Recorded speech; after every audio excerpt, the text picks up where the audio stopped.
राजधानी दिल्ली में एक बार फिर डेंगू के मामले जो हैं वो देखने को मिल रहे हैं। इस साल की अगर हम बात करें तो इस साल अब तक 500 से ज़्यादा डेंगू के मामले जो हैं वो सामने आ चुके हैं।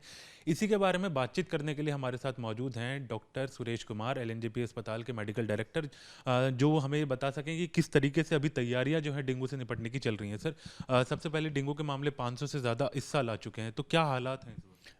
अभी हमारे पास लोकनायक में 5 पेशेंट भर्ती हैं और एक बच्चा है, टोटल 6 हैं। हमने देखा है कि क्योंकि पिछले दिनों काफ़ी बारिश हुई, उसकी वजह से जो मॉस्किटो ब्रीडिंग है, जहाँ पर लार्वा होता है मच्छर का, और ये जो वायरस है, डेंगू का जो वायरस है, 4 तरह का होता है और हर 2-3 साल के बाद उनका जो डेन 1, डेन 2, डेन 3, डेन 4 अलग अलग तरह के वायरस देखने को मिलते हैं। इस बार हमने देखा है कि मामले ज़रूर बढ़े हैं, number of cases has gone up, fever वाले पेशेंट, पर वो पेशेंट जो कि डेंगू शॉक सिंड्रोम या डेंगू हेमरेजिक फीवर, वो वाले मामले बहुत कम हैं। और आप डेथ भी देखेंगे तो डेथ भी पुराने जो डेंगू कई साल पहले देखा उसके मुकाबले में डेथ भी बहुत कम है।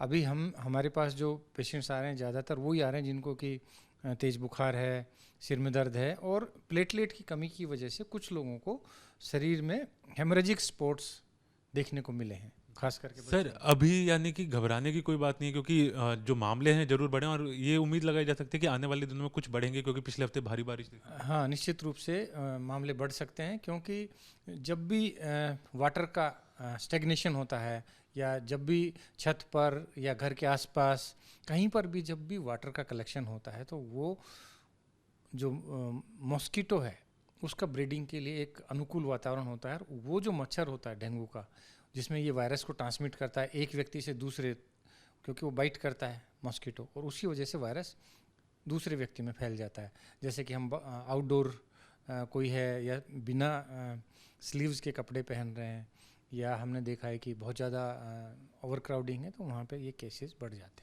सर, अभी आप डेंगू के टाइप्स के बारे में बात कर रहे थे कि किस तरीके के टाइप्स होते हैं, तो इस वक्त अगर हम मुख्यतः बात करें तो दिल्ली में किस टाइप का, उसके हालात कैसे हैं? हाँ, उसके लिए हमें जो वायरस आइसोलेशन है और वायरस का जो फर्दर करैक्टराइजेशन है, उसके सैंपल अभी भेजे हैं, और डिटेल स्टडी जो है कि कितने केसेस में कौन सा स्ट्रेन वायरस को मिला, वो अभी रिजल्ट अभी आने बाकी है। सर, डेंगू से बचने के लिए घर में लोग क्या चीज़ें कर सकते हैं, क्योंकि आमतौर पर सीधा लोग डेंगू होते ही अस्पताल की तरफ रुख करते हैं, तो उसको लेकर क्या कर सकते ये बहुत ही अच्छा और महत्वपूर्ण क्वेश्चन है कि डेंगू से कैसे बचें। तो इससे बचने के लिए सबसे महत्वपूर्ण है कि हम मच्छर से बचें। मॉस्किटो नेट का प्रयोग करें, जो रेपेलेंट्स हैं उसका प्रयोग करें, और हमने देखा है कि जहाँ पर भी घर के आसपास यदि पानी इकट्ठा है, या कूलर में पानी इकट्ठा है, या छत पर पानी इकट्ठा है, या पेड़ पौधों में पानी इकट्ठा है, तो उसमें आप मिट्टी का तेल यूज़ कर सकते हैं, ताकि लार्वा या मच्छर वहाँ पर उत्पन्न ना हो। इसके साथ साथ आउटडोर स्लीपिंग जो है वो नहीं होना चाहिए, पूरे स्लीव्स के कपड़े पहनने चाहिए। और यदि आपको बुखार है और यदि आपको सिर में दर्द है और शरीर में लाल रंग के निशान हैं, तो तुरंत आपको प्लेटलेट कराना चाहिए, डेंगू का टेस्ट कराना चाहिए और डॉक्टर से सलाह लेना चाहिए। हमने देखा है कई बार बुखार हुआ और लोग इकोस्पोरिन, एस्पिरिन या ब्रूफेन खा लेते हैं, उसकी वजह से प्लेटलेट की संख्या और कम हो जाती है और ज़्यादा कॉम्प्लिकेशन होती है। तो बिना डॉक्टर के प्रिस्क्रिप्शन के कोई भी पेन किलर ना लें, ये बहुत महत्वपूर्ण है। और यदि आपके शरीर में लाल लाल के निशान होते हैं और बुखार है, तो तुरंत डेंगू का टेस्ट कराइए। सर, आखिरी सवाल, हमारे अस्पताल, अगर हम दिल्ली के अस्पतालों की बात करें, किस तरह तैयार हैं, खासकर एलएनजेपी अस्पताल क्योंकि सबसे बड़ा अस्पताल है दिल्ली सरकार के अंतर्गत जो आता है, तो उसमें किस तरीके की तैयारी? अभी हमारे पास हमने फीवर वार्ड है जिसमें 50 बेड हैं फीवर के लिए, तो उसमें मलेरिया के भी केसेस आते हैं, टाइफाइड के भी केसेस आते हैं, और डेंगू के भी पेशेंट आते हैं। तो हमने एक फीवर वार्ड की व्यवस्था की है लोकनायक में, और अभी जैसे मैंने बताया कि 5 पेशेंट जो है हमारे पास इस फीवर वार्ड में है, और एक बच्चा है जो कि पीडियाट्रिक्स डिपार्टमेंट में। तो अभी हम ज़्यादातर जो वो पेशेंट हैं जो कि सिक नहीं है, बहुत क्रिटिकल नहीं है, जिनको खाली प्लेटलेट की मॉनिटरिंग की आवश्यकता है, जैसे मान लीजिए किसी का 80,000 प्लेटलेट है, किसी का 40,000 प्लेटलेट है, तो उसको हम डेली प्लेटलेट मॉनिटर करते रहते हैं। और किसी का बीपी कम होता है डेंगू की वजह से, तो उसको हम फ्लूइड्स देते हैं, और ज़्यादातर पेशेंट हमारे यहाँ ठीक होके जा रहे हैं।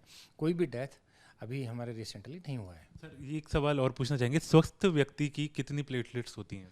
बहुत अच्छा क्वेश्चन है। ये जो प्लेटलेट्स होती हैं वो 1.5 लाख से ऊपर होना चाहिए। स्वस्थ व्यक्ति की जो प्लेटलेट है कम से कम 1.5 लाख होनी चाहिए। और जो डेंगू हेमरेजिक फीवर होता है तभी होता है जब संख्या 40 या 30,000 से कम होती है। और हम प्लेटलेट का ट्रांसफ्यूजन तब करते हैं जब प्लेटलेट की संख्या 10,000 से कम होती है, या प्लेटलेट की संख्या ज़्यादा भी हो, यदि ब्लीडिंग मैनिफेस्टेशन है तो अब हम प्लेटलेट देते हैं।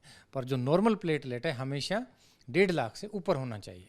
बहुत बहुत शुक्रिया सर बात करने के लिए। तो देखिए, डेंगू को लेकर हालात जो हैं अभी फिलहाल दिल्ली में स्थिर बने हुए हैं, घबराने की ज़रूरत नहीं है, लेकिन आपको सावधानी जो है वो बरतनी ज़रूरी है, क्योंकि पिछले हफ्ते में एक बहुत ज़्यादा दिल्ली में बारिश देखने को मिली है।